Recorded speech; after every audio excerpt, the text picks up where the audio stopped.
তো গাইস আজকে আমি খেলেছিল একটা কিউট সাবস্ক্রাইবার বন্ধু নামের লেটারে খাবার।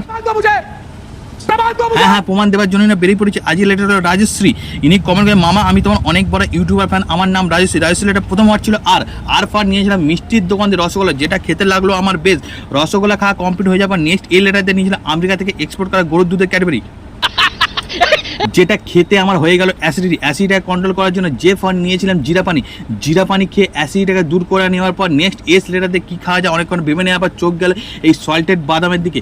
সল্টেড বাদামটা ছিঁড়ে নিয়ে প্যাকেট কেটে খেয়ে দিলাম। এটা বাদামের ভাগ কম আর নুনের ভাগ বেশি, তাই খেতে আমার মুখটা নোনতা মুখটাকে মিষ্টি করার জন্য এইচ পর নিয়েছিলাম হ্যাপি বিস্কুট, যেটা খেয়ে আমার নোনতা মুখটা মিষ্টি হয়ে গেল, বাট মনটাও আমার খুশি হয়ে গেল। খুশি মনটাকে ঠান্ডা করার জন্য আর ফর নিয়েছিলাম রিফ্রেশার রসনাটা জমে গিয়ে লাল হয়ে গেছে, বাট কোনো রকম খাটা কাউন্ট বাগটা ফেলে দিয়ে নেক্সট টাইম সেল লেটার দিয়ে নিয়েছিলাম এ ক্লাস। আজকের মতো এ ক্লাসকে রাইস লেটারটা কমপ্লিট করে নেক্সট কার নামে খাবার খাও তোমরা কমেন্ট করে, ভালো লাগে লাইক সাবস্ক্রাইব করতে পারো। বাই।